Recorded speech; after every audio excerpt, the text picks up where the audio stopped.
मुझे नॉट से ये बिल्कुल उम्मीद नहीं थी कि वो भी बाकी यूट्यूबर्स की तरह वही वैरायटी, वही सब कुछ जो है दोबारा से दोहराएँगे, सिर्फ़ चंद व्यूज़ और सब्सक्राइबर की खातिर। अस्सलाम वालेकुम माय यूट्यूब फैमिली, कैसे हैं आप सब लोग?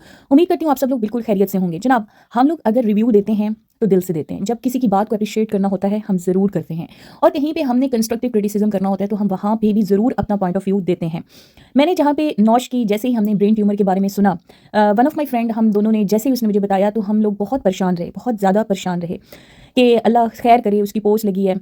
तो हमें महसूस हुआ, हम जब उसकी पहली व्लॉग आना शुरू हुए कि ब्रेन ट्यूमर के डायग्नोज़ होने से एक दिन पहले का व्लॉग, फिर जिस दिन डायग्नोज़ हो गया उस दिन का व्लॉग, तो मुझे लगता था कि शायद ये बाकी जो रवायती कंटेंट क्रिएटर्स हैं, जिस तरीके से वो अपनी मजबूरियों, अपनी बीमारियों को कंटेंट बना रहे हैं, ये वैसा नहीं करेंगी, क्योंकि यूजुअली कंट्रोवर्सी से दूर रहती हैं। और मुझे लगा था कि अपनी इस बीमारी के बाद वो ब्रेक देंगी, लेकिन ब्रेक देंगी यूट्यूब पे। थोड़ा इतना उनको प्यार मिला, इतनी उनको इज़्ज़त मिली पूरी दुनिया से, उनके चाहने वालों को जैसे ये खबर मिली, हम आप सब ने उनके लिए दुआओं के लिए हाथ खड़े किए। लेकिन जहाँ तक ले पर्सन है, जो एक इंसान है, आम इंसान, जो उसको बीमारी हो जाती है, मुझे लगता है कि वो अवेयरनेस नहीं दे सकता, क्योंकि वो अपने खुद के सिम्टम्स बताता है और लोग, जो आम लोग सुनने वाले होते हैं, वो अपनी तमाम तर जो सिम्टम्स हैं उससे रिलेट करना शुरू कर देते हैं। यूट्यूब की पॉलिसी भी है कि कैंसर और ये तमाम जितनी भी मेडिकल हमारी जो इश्यूज़ हैं, बीमारियां हैं, हम उनसे रिलेटेड किसी तरह का भी कंटेंट नहीं दे सकते, उनके बारे में इंफॉर्मेशन नहीं दे सकते, क्योंकि ये पॉलिसी है और इसके ऊपर रिस्ट्रिक्शंस हैं। और अब वो डिटेक्ट नहीं हुई, वो अलग बात है। लेकिन ये बात है कि हम अवेयरनेस नहीं दे सकते अगर कि हम लोगों के पास ऐसा कोई अथॉरिटी, ऐसा कुछ है नहीं जिसकी बिना पे हम जो अवेयरनेस दें इन सीरियस डिजीज़ के ऊपर। आपको डायग्नोज हो गया, जो भी हुआ, आप जो समझती हैं कि किस वजह से हुआ, क्यों हुआ, ये आप एक ही व्लॉग में कलेक्टिवली सारा कुछ बता सकती थी, एक समरी सी बता सकती थी। लेकिन आपने जिस तरीके से एक एक चीज़ का व्लॉग बनाया और अपनी इस बीमारी को जितना सस्पेंस बनाया ना, मुझे इस चीज़ के ऊपर मतलब उम्मीद नहीं थी। मुझे था कि ये डिफरेंट करेंगी, ये एक व्लॉग के बाद जो इनकी परेशानी है उसके बाद शायद ब्रेक ले लें, शायद कुछ अर्सा के लिए अपनी उस चीज़ को ट्रीट करें और थोड़ा ब्रेक ले लेती ना, तब भी लोग, इनकी इज़्ज़त में कोई कमी नहीं होती। इंसान, ये जितनी इन्होंने इज़्ज़त कमाई है, बड़े साल लगे हैं इनको इस इज़्ज़त कमाने में, तो वो आपके ब्रेक से कभी ख़त्म नहीं होती। अब जैसे कि मैं नोटिस करी थी, मैंने देखा हम सब ने बढ़ चढ़ कर दुआएं की, सारा कुछ उनको अप्रिशिएट किया, उनके काम को। उनका काम नो डाउट बहुत ही अच्छा काम है और बहुत अच्छे सलीके से उन्होंने, मतलब औरतों को सलीका, कफ़ाया शुआरी, हर चीज़ उनमें पॉजिटिव है। लेकिन जो यहाँ पे उन्होंने किया ना, ये मैं एक्सपेक्ट नहीं कर रही थी कि ये अपनी इस डिज़ीज़ को, ये अवेयरनेस जो है, आप एक व्लॉग में दे सकती थी ना। आप एक चीज़ के ऊपर, आपकी किचन रूटीन है, आप वो सारा अपना कंटेंट छोड़ के एक कुर्सी के ऊपर, क्योंकि कुर्सी के ऊपर बैठकर एक पूरा 30-40 मिनट की वीडियो बनाना आपका कंटेंट नहीं था, आपकी नीश नहीं थी। आपने अपने फॉलोअर्स को अवेयर कर दिया कि आप इस चीज़ से गुजर रही हैं, लेकिन आप किसी किस्म की इन्फॉर्मेशन नहीं दे सकती, क्योंकि वो आपकी सिम्टम्स हैं। बहुत सारे लोगों ने रिलेट किया, जिनको माइग्रेन हो रहा था, वो लोग भी सोच रहे थे कि हाँ हाँ, हमारे साथ भी ऐसा कुछ है। हर एक आम औरत ना इस चीज़ में अपने, मतलब एक वहम में पड़ गई थी, क्योंकि मैंने भी आपसे कहा था ना कि भाई नौश ने बताया कि उनको क्या हुआ, क्या नहीं हुआ।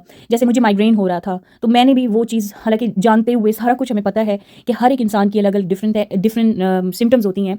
हमें माइग्रेन की हमारी कौन सी कॉज है, किस वजह से हमारा सर दर्द करता है, ये सारी चीज़ें जो वो बता रही थी ना, वो तो अपनी बता रही थी, लेकिन औरतों में ये वहम पड़ जाता है कि भाई हाई, मेरे साथ भी ऐसा सारा कुछ होता है। इसीलिए यूट्यूब की पॉलिसी है कि हम इस तरह की सीरियस डिजीज़ के ऊपर किसी किस्म की इन्फॉर्मेशन नहीं दे सकते। अगर चाह के हमारे पास हमारे पास, हम खुद एक्सपीरियंस कर रहे होते हैं, हम अपना एक्सपीरियंस बता सकते हैं, लेकिन हम इस तरह की इन्फॉर्मेशन नहीं दे सकते, स्प्रेड नहीं कर सकते। तो बहरहाल मुझे यही था कि भाई ये थोड़ा ब्रेक लेंगी। अब मुझे यहाँ पे अफसोस हुआ जब इन्होंने अपने ये व्लॉग शेयर कर रही हैं एक एक स्टेप में सस्पेंस डाल डाल के, और उसके साथ ये भी कह रही हैं कि जनाब मेरा 1 मिलियन होने वाला है, मेरा 1 मिलियन होने वाला है।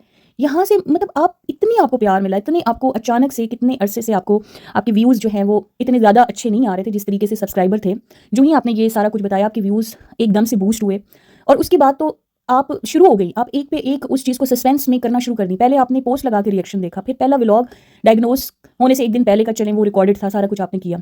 लेकिन जिस तरीके से आप पैटर्न फॉलो कर रही हैं, आम रवायती, जैसे कि बाकी आप कंटेंट क्रिएटर का देख रहे हैं कि वो किस तरीके से कैंसर के एक चीज़ों को किस तरीके से लेके चल रहे हैं और क्या क्या कर रहे हैं, जिसके हम पुरजोर तरीके से मैं उसका इख्तलाफ करती हूँ। तो मुझे इनसे बिल्कुल ये उम्मीद नहीं थी कि ये इस चीज़ को कंटेंट बनाएंगी।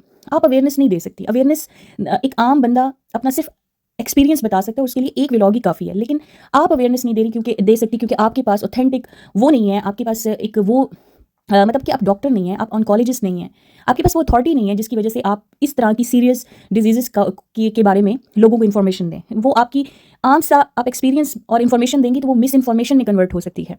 इसी तरह वो जो आपको मैं बता रही थी ना कि वो जो सिद्धू था जिसने अपनी बीवी के कैंसर के इलाज के ऊपर बात की थी, उसके ऊपर उसको कोई भी डिस्कस करता है उसकी ट्रीटमेंट को, तो उसको वायलेशन आ जाती है यूट्यूब के ऊपर।